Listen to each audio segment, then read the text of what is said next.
selamat pagi menjelang siang rekan-rekan semua yang ada di sana. Kembali lagi di acara kesayangan kita, Ngopi Kotim. Ngobrol seputar informasi publik. Tapi hari ini kita kedatangan tamu yang spesial. Segmen kali ini agak berbeda. Kita akan mengulik-ngulik sesosok figur publik yang sebenarnya kita semua udah tahu, udah terkenal beliau ini. Siapakah dia? Oke, inilah dia Pak Adi Chandra SHMH. Sekarang beliau menjabat di Diskominfo Kabupaten Kota Timur sebagai sekretaris. Oke Pak, langsung aja dimulai Pak. Perkenalan dulu gimana Pak? Oke, terima kasih. Assalamualaikum warahmatullahi wabarakatuh. Selamat pagi menjelang siang, salam sejahtera bagi kita semua. Jadi, host izinkan saya menyampaikan salam daerah, salam kebanggaan kita, masyarakat adat Dayak Kalimantan Tengah, Ya. dan mungkin sudah nasional. Sampai selamat, lingun alatai, salam sujud karena melempang. Adil Katalino, Bacuramin Kasarugaba, sehat ke Jubata, arus. Oke, saya Adi Chandra SHMH. Jabatan sekarang Sekretaris Dinas Komunikasi dan Informatika Kabupaten Kota Timur. Dan saya sudah berdinas sebagai Sekretaris Dinas Kominfo kurang lebih 8 bulan. 8 bulan berjalan. Dan saat ini di Diskominfo mungkin adalah hal baru bagi saya yang notabene saya orang lapangan dan bukan orang administrasi menetap di ruangan seperti itu. Namun yang namanya sebagai seorang ASN, seorang aparatur sipil negara, sesuai dengan sumpah janji kita siap ditempatkan di mana saja. Begitu, Oh, luar biasa sekali, sangat menginspirasi. Perkenalan singkat. Sangat menginspirasi semua ya teman-teman. Oh, jadi waktu permulaan dulu masuk CPNS itu awal mulanya langsung di kecamatan gitu ya Pak? Gimana? Oke. Awal mula karir saya berawal dari Biro Hukum Provinsi Kalimantan Tengah pada waktu itu. Saya mendaftar calon pegawai negeri sipil di Provinsi Kalteng. Selanjutnya saya dimutasi ke pemerintah Kabupaten Kapuas dan menempati posisi sebagai perancang peraturan perundang-undangan dari 2009, 10, 11 dan 2012 Desember saya ditarik ke provinsi lagi rencananya, namun saya bermohon pada waktu itu agar bisa tetap ditempatkan di daerah, bukan di provinsi. Nah, jadi dikabulkan. Waktu itu kalau tidak salah sekdanya masih zaman Pak Dr. Siun Jarias. Nah, pada waktu itu saya mengajukan pindah dan kebetulan di-approve sama pimpinan atau pejabat pembina pegawai pada waktu itu, dan saya ditempatkan di pemerintah Kabupaten Kuteringin Timur tertanggal 27 Desember tahun 2012. 2012. Nah, jadi saya mutasi ke Kotim dengan skop mutasi pertama yaitu pada staf bagian hukum Setda Kabupaten Kuteringin Timur. Nah, di 26 Desember 2012 tersebut, akhir tahunnya pada tanggal 31, saya dapat undangan pelantikan langsung di Kabupaten Kotim. 31 Desember 2012 tersebut. Jadi cuman berselang 4 hari pada waktu itu. Jadi staf. Oh, jadi staf cuma 4 hari nih. 4 hari jadi staf di Kabupaten Kotim, saya dapat undangan. Waktu itu tanggal 2 Januari 2013 ada pelantikan. Pelantikan pejabat struktural pada waktu itu di Stadion Kebanggaan Sampit, Stadion 27 November. 29 November yang berada di Jalan Cilkriwut ya. Nah, pada saat itu saya diamanahkan sebagai Kepala Sub Bagian Bantuan Hukum HAM dan Sengketa Kabupaten Kota Ringin Timur. Di Setda kantornya, host, pada bagian hukum pada waktu itu. Nah, saya ditempatkan di bagian hukum dari 2013 Januari, terus pada tanggal 16 Juli 2016, saya dimutasi lagi. 2000, berarti 4 tahun ya Pak ya? Kurang lebih, dari 2013 ya kurang lebih. Jadi, nah 16 Juli itu saya dimutasi lagi menjadi Sekretaris Kecamatan Pulau Hanaut. Promosi eselon 1 tingkat lebih tinggi. Dari eselon 4A menjadi eselon 3B pada waktu itu. Jadi Sekretaris Kecamatan Pulau Hanaut. Terus saya dimutasi kembali 2017 kalau tidak salah itu sebagai sekretaris Kecamatan Cempaka Hulu. Berarti 1 tahun 1 tahun. di Pulau Hanawa. Ya. Terus dimutasi ke Cempaka Hulu 2018, 1 tahun kemudian saya dimutasi menjadi Camat Bantai Hilir Utara. Camat Promosi Tahu. lagi ya. Jadi Camat Bantai Hilir Utara. Setelah dari Camat Bantai Hilir Utara, saya dimutasi kembali 2020 menjadi Camat Telawang. Berarti sempat berapa lama itu Pak di MHU? Kurang lebih 2 tahun ya. 2 tahun. Nah, setahun lebih lah, Pindah setahun lagi. setengah lebih lah. Jadi mutasi kembali menjadi Camat Telawang di 2020 sampai 2022 Maret saya mutasi lagi menjadi Camat Bamang. Maret 22. Nah, terus Maret 2022 saya mutasi Camat Bamang. 2023-nya saya mutasi lagi menjadi Camat Cempaka. 2023. Januari kalau tidak salah. Nah, 2023 Januari saya dimutasi Camat Cempaka dan 1 Desember saya mutasi bersama kalian di Dinas Komunikasi Informatika di tahun 2025. Kalau tidak salah 1 Desember saya menjabat sebagai sekretaris Dinas Kominfo Kabupaten Kotim dan diberi tugas tambahan pada waktu itu sebagai pelaksana tugas Kepala Dinas Komunikasi dan Informatika. Sampai dengan saat ini saya berdinas di Kominfo kurang lebih 8 bulan. Iya. Memang banyak hal menarik host di Kominfo ini. Sesuatu yang berbeda ya. Yang notabene saya anak hukum. Habis itu penempatan saya lebih banyak di bidang pelayanan tiket dasar di kecamatan. Saya bersentuhan langsung dengan masyarakat. Tiba-tiba sekarang saya berada di perkumpulan kawan-kawan termasuk kru yang ganteng-ganteng dan keren-keren yang ada di sini. Merupakan orang IT semua. Orang IT, orang komunikasi. Dan beberapa diantaranya juga sudah sertifikasi termasuk hostnya nih. Termasuk hostnya juga memiliki kualifikasi sebagai host bersertifikat. Sebagai informasi, masih newbie teman-teman. Tetapi luar biasa sudah Diskominfo. Tapi sebelum kita lanjut nih Pak, saya mau tanya-tanya dulu. Ini kan mulai dari Pulau Hanaut, ke Cempaka, ke MHU, Telawang, Baamang, sampai akhirnya di Cempaka. Ini kan hampir semua kecamatan nih sudah pernah dicobain sama Pak Adi Chandra ini. Bisa ada mungkin ada kesan-kesan yang masih tersimpan sampai saat ini Pak, mungkin yang bisa menjadi pelajaran juga buat kita semua. Apa sih perbedaannya, kan di kecamatan dengan di dinas yang bersifat administratif itu kan pasti ada perbedaan yang mendasar. Nah mungkin di kecamatan itu ada suatu hal yang mungkin perlu Bapak sampaikan. Oke. Notabene kita sebagai seorang aparatur sipil negara, kan kita mengenal namanya aparatur sipil negara terdiri dari 2, ada pegawai negeri dan ada pegawai dengan perjanjian kerja. Nah, semuanya itu masuk dalam satu kesatuan yaitu ASN. Sebagai seorang ASN kan tentunya tupoksi pasti ada legal standing atau dasar hukumnya. Di kecamatan secara umum saja ya sampaikan ya. Kalau di kecamatan itu kita lebih memiliki tugas pokok dan fungsi untuk pelayanan dasar. Pelayanan dasar yang terdiri dari 5 fungsi utama kecamatan di bidang teknis. Pertama, fungsi Trantibum. Yang kedua, fungsi pelayanan. Yang ketiga, fungsi tata pemerintahan. Yang keempat, fungsi pemberdayaan dan kesejahteraan sosial. Yang terakhir, yang kelima, fungsi pembangunan dan keuangan desa. Pembangunan dan keuangan desa. Jadi 5 tupoksi teknis di kecamatan inilah yang hampir 90% itu adalah pelayanan dasar. Jadi pelayanan dasar tingkat kecamatan, seluruh organisasi perangkat daerah Kabupaten Kota Waringin Timur itu yang meneruskan pembangunannya, yang mengawal pembangunan di tingkat bawah, baik itu OPD mana aja, dinas mana aja, mau dinas pendidikan, dinas pekerjaan umum, dinas kesehatan, dinas lain-lainnya, itu yang melakukan koordinir pengawasan pemantauan di tingkat lapangan itu adalah camat. Jadi kalau istilah kami para camat, yang namanya camat ini adalah manusia serba bisa. Manusia serba bisa. Ya, bukan orang teknisnya, tapi harus bisa. Bukan orang PU harus ngerti tentang pembangunan.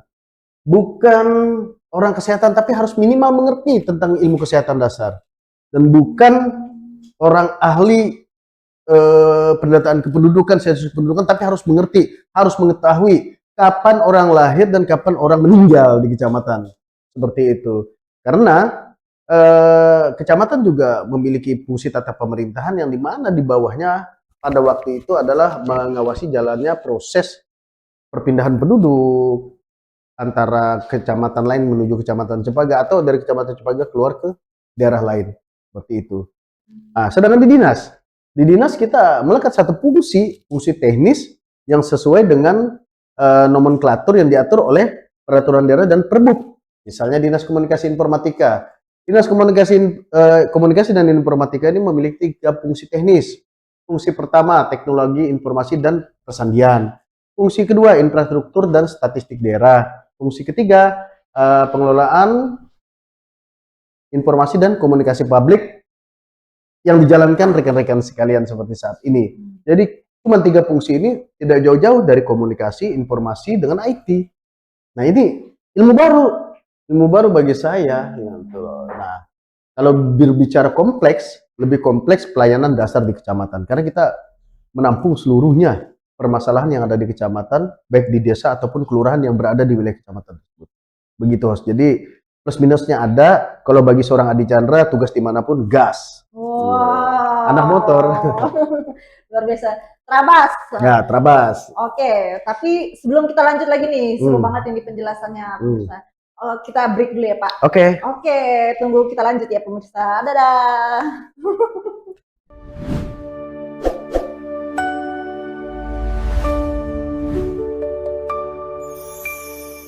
Halo rekan-rekan semua, balik lagi bersama kita di Ngopi Kotim. Oke, kita lanjut lagi nih Pak. Tadi kan sudah diceritakan bagaimana sepak terjang Bapak Adi Chandra selama di kecamatan, hampir semua secara kecamatan. kedinasan lah ya. Secara kedinasan, hampir semua kecamatan sudah dicicipin ya Pak ya. Nah, separuh kurang. Separuh, ya tapi udah banyak banget loh itu Siap. Pak. Sampai akhirnya ke Diskominfo Kotim kita yang tercinta ini. Nah, tapi ternyata nih teman-teman, beliau ini bukan hanya seorang ASN biasa. Nah, beliau punya side job, pokoknya side entrepreneurship gitu teman-teman. Nah, boleh Pak langsung kita buka aja nih, kita kupas-kupas apa sih Pak sebenarnya usaha Bapak selain menjadi seorang ASN ini, selain menjadi seorang pelayan publik panutan. Oke, terima kasih Host. Ya. Jadi menjadi seorang aparatur sipil negara atau abdi negara mungkin bagi sebagian orang itu adalah merupakan suatu impian. Tidak terkecuali juga bagi saya. Kalau kita sebagai abdi negara ini yang pasti kata orang kita memiliki status ya. Kita memiliki status yang jelas, pekerjaan yang jelas dan kata orang dulu enak ada pensiunnya. Nah, seperti itu. Namun sebelum menjadi seorang aparatur sipil negara, saya sebelumnya juga sudah memiliki beberapa pekerjaan, beberapa usaha dan beberapa bisnis kecil-kecilan lah pada waktu itu. Saya pernah menjadi pengelola agent traveling. Pernah memiliki travel sampai mobil angkutannya juga saya pernah memiliki sampai dengan kurang lebih 4 unit yang milik saya sendiri, terus milik kawan-kawan itu kurang lebih satu travel itu kita kelola 24 biji mobil. 24 unit mobil. Ya. Itu traveling dalam daerah antar Kabupaten Timur atau gimana itu? Antar kabupaten dalam provinsi Kalteng dan luar provinsi juga ke Kalsel sama ke Kalbar waktu itu ya. Nah, terus ketika menjadi seorang aparatur sipil negara, saya pernah tersentak pada waktu itu karena sebelumnya saya sudah belajar menjadi seorang entrepreneur dengan memiliki beberapa usaha kecil-kecilan dengan hasil yang menurut saya cukup. Ketika menjadi seorang aparatur sipil negara pada waktu itu, ini spill gaji sedikit ya. Pada waktu itu gaji seorang CPNS, nggak tahu ini zamannya Host Ica dan rekan-rekannya. Kalau waktu itu zaman saya itu CPNS golongan 3A itu Rp1.400.000. Rp1.400.000. Rp1.400.000, sedangkan saya bayar kredit mobil 3 biji aja itu sudah hampir 20 juta pada waktu itu. Tunggu dulu Pak, itu baru gaji pokoknya kan ya? Iya, plus dengan tunjangan segala macam. Tunjangan itu nggak besar, nggak seperti saat ini. Saat ini kan lebih maju, lebih berkembang, adanya TPP dan lain sebagainya ya. Kalau dulu tunda namanya, tunjangan daerah. Kalau dulu tuh tunda namanya. entah di berbagai daerah mungkin beda-beda ya. Nah, jadi dengan berpenghasilan atau take home pay kurang lebih 2.500.000 pada waktu itu ya, sebersih-bersihnya bagaimanapun digali ya mungkin sekitaran itu pada waktu itu. Sempat terpikir bagi saya ya, tapi mudah-mudahan ini mohon jangan ditiru ya. Jadi pada waktu itu saya berpikir mau mengajukan pengunduran diri sebagai seorang aparatur sipil negara karena kebiasaan kita bekerja swasta dengan memiliki hasil yang cukup memadai bagi saya, eh, sempat hopeless gitu loh menjadi seorang abdi negara. Tapi ketika almarhumah ibu saya berbicara pada saya waktu itu, jalani dulu apa yang menjadi pilihanmu, kan kamu ikut tes, ikut seleksi pada waktu itu berarti kamu memilih pekerjaan itu. Saya pikir benar apa yang disampaikan oleh almarhumah ibu, saya jalani. Hingga berkarir sampai saat ini kurang lebih 17-an tahun ya. 17-an tahun berkarir menjadi abdi negara ya, saya menikmati menjalani. Namun di samping itu saya memiliki beberapa pekerjaan lain. Pertama, saya dulu sempat mengajar di Akademi Keperawatan waktu masih Akper Pemkab Kotim. Jadi di Akper Pemkab Kotim saya mendapat jatah mata kuliah Pancasila dengan hukum kesehatan pada waktu itu. Habis itu mari saya berkebun kecil-kecilan, host. Berkebun. Sawit. Setelah pulang langsung dilanjut berkebun. Ya, sebelum menjadi ASN pun saya sudah sebelum. berkebun. Oh. Jadi saya lanjutkan kebun saya pada waktu itu dan saya kembangkan kembali. Saya tetap mencoba membuat semua apa yang saya kerjakan ini berjalan beriringan tanpa mengganggu satu sama lainnya. Namun saya tidak pernah memiliki pekerjaan yang berkaitan dengan jabatan. Saya tidak punya CP, tidak punya PT, saya tidak pernah memborong, saya tidak pernah menjadi kontraktor di tempat saya bekerja, tidak pernah. Jadi pekerjaan saya itu yang di luar kedinasan kita semua yang dan bukan merupakan pelayanan saya. Saya memiliki beberapa hektar lah kebun sawit kecil-kecilan ya yang cukup, mungkin kalau bagi saya ya alhamdulillah cukup, mungkin bagi host itu kecil, tapi kalau bagi saya wah, udah sangat perfect sekali gitu loh. Nah, bisa aja beliau. terus saya kembangkan lagi usaha saya pada waktu itu di perkebunan hortikultura, di tanaman hortikultura. Saya ada memiliki beberapa bidang dan petak tanah di wilayah Kabupaten Kutim dan Palangkaraya. Saya mencoba waktu itu tahun 2016-an itu 15-16 saya mencoba menanam jambu kristal. Jambu kristal. Di daerah? Di Telawang saya punya. Habis itu di Cepagahulu juga ada. Terus di Palangkaraya di Jalan Lingkar itu saya ada juga, ada beberapa titik lah. Nah itu pada waktu itu harga jambu kristalnya per kilo di pasaran Rp25.000. Mungkin harus pernah beli juga, mungkin pada waktu itu masih harga Rp25.000 1 kilo. Jambu kristal itu kalau yang besar itu 3 biji itu udah 1 kilo. 3 biji 4 biji udah 1 kilo yang besar, yang krenyes itu, yang bijinya putih. Yang bijinya putih. Nah, yang ada di lintang batang. Seperti itulah jenisnya. Nah, saya mencoba menanam itu kurang lebih beberapa hektar juga. Nah, itu sudah menjadi salah satu aktif income saya di samping hasil dari kebun sawit yang ala kadarnya tadi, Bos. Nah, terus di 2023 saya coba ekspansi lagi nih. Saya coba ekspansi lagi untuk menambah pengalaman saya di bidang peternakan. Jadi di 2023 tersebut saya mencoba menjadi seorang peternak ayam petelur. Peternak ayam petelur itu tahun 2023 mulai belajar dan memulai. Jadi memulainya dulu host kita mencoba dari 300 ekor. 300 ekor itu di daerah mana? Di daerah Kecamatan Cempaka. Nah, jadi memulai dari 300 ekor waktu itu saya lihat perkembangannya cukup signifikan. Cukup baik juga dan aku sih expect ya dengan apa yang kukerjakan di peternakan ini kayaknya comfort banget di akunya gitu. Comfort banget di akunya. Dan menjiwai banget. Terus dari 300 itu aku coba melakukan penambahan. Melakukan penambahan dari 300 tambah 500 dan aku bikin satu kandang. Jadi total 800. Nah, jadi menambah kandang lebih 500 di 2025 atau 2 tahun setelah berjalan aku coba menambah lagi 2025 menambah 1.000 kapasitas 1.000 ekor. Jadi total 1.800. Berapa kandang itu? 2 kandang masih 1.800. Oh, 2 kandang. Terus baru ini di 2026 bulan Mei, Bulan Mei Juni kemarin, alhamdulillah saya sudah launching juga di 2 kandang berikutnya dengan kapasitas 2.000. 2 kandang masing-masing 1.000, 1.000. jadi 2.000.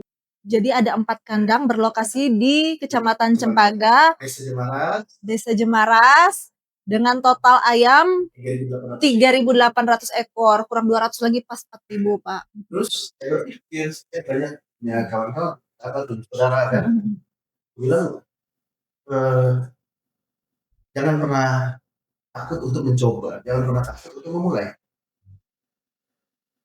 Jadi hal itulah yang di fasilitasi dan Oke, rekan-rekan. Jadi kita tadi semua sudah mendengar bahwa Pak Chandra punya 3.800 ekor ayam berlokasi di Desa Jemaras, Kecamatan Cempaka.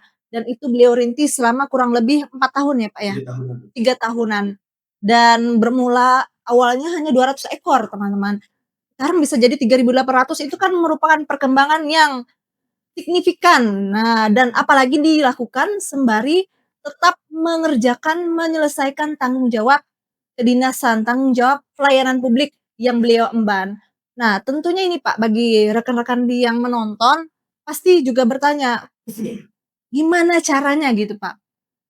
Tidak hanya persoalan membagi waktu, namun juga persoalan untuk memulai ini kan pasti orang-orang di luar sana bilang, "Semua kan punya modal." Pak Chandra kan awalnya mungkin berasal dari keluarga yang punya privilege, punya warisan orang tua untuk memulai gitu, bukan cuma mengandalkan gaji.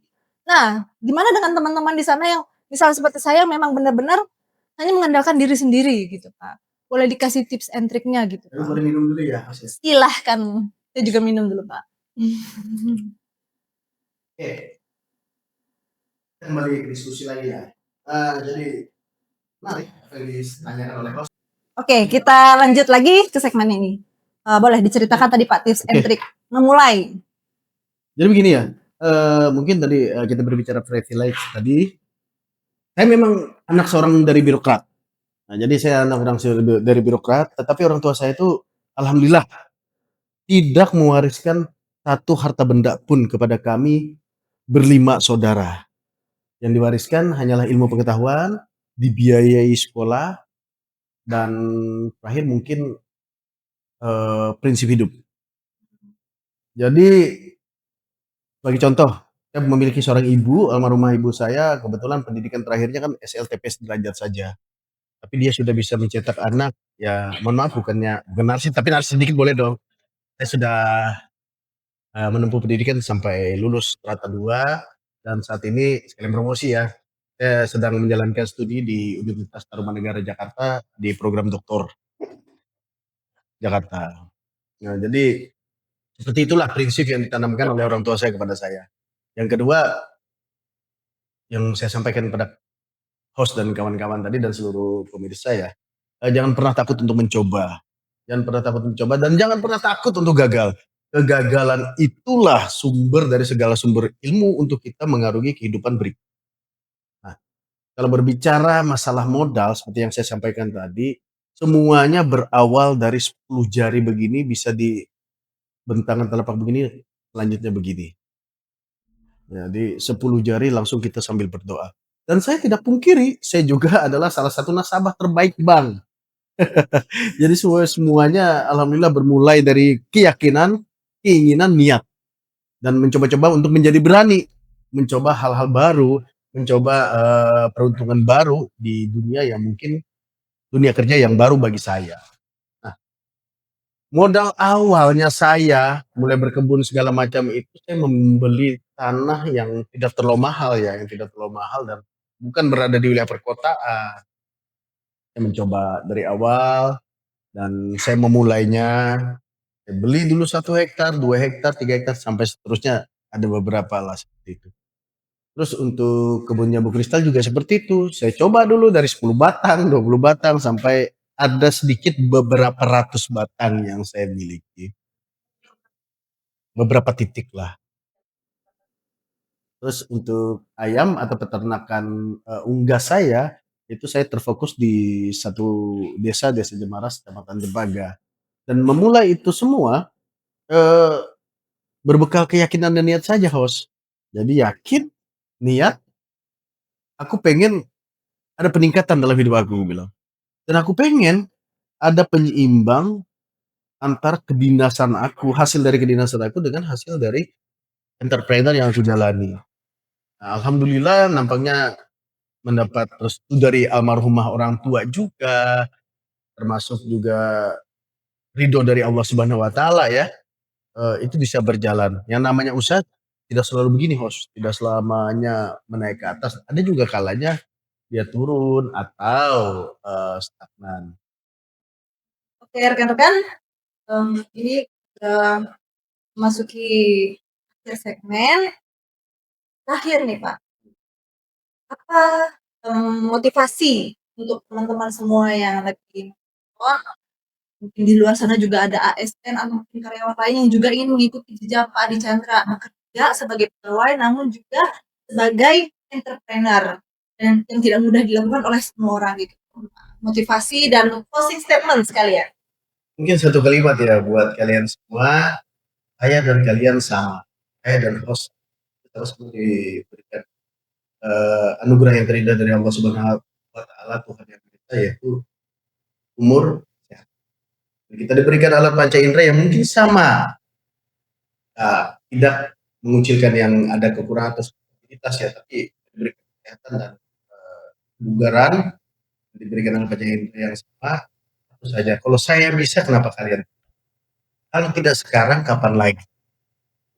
Dan yang utama, dalam memulai sesuatunya, diawali dengan bismillah, jauhi yang namanya penyalahgunaan narkotika dan perbuatan-perbuatan tercela lainnya, karena yakin saja kalau kita sudah berani menyentuh narkotika, judi, dan lain sebagainya, apa yang kita rancang, apa yang kita rencanakan tidak akan terwujud. Nah, di dalam hidup kita harus mengingat bahwa kita hanya diberikan satu kesempatan saja di dunia, bukan dua, bukan tiga, satu kesempatan saja di dunia. Melangkahlah berdasarkan keyakinanmu, biarkanlah hatimu, kuatkanlah pikiranmu, yakin suatu saat apa yang kamu ingin.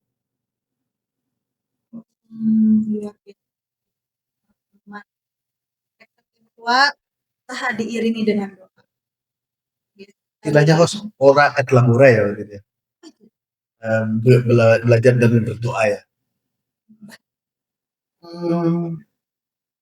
Apa ya? Ingat itu waktu SMA. Ora Labora. et labora. Ora et labora, teman-teman. Jangan min sana incorporation kan di dalam tubuh yang sehat ada jadi. Itu maksud juga. Kalau tubuh kita sehat, juga kita pasti. Ya, kan kita mau beraktivitas perlu harus dong. tubuh yang sehat. Kita semangat. Semangat terus. Oke. Sekarang kita sudah sampai di penghujung tes kita hari ini di acara kesayangan kita Ngopi Kotim ngobrol bersama seorang figur publik yang sudah kita kenal semua dan sangat menginspirasi. Oke, jadi besok kita akan mengundang tamu yang tidak kalah spesial. Nantikan acara kita di acara selanjutnya. Oke.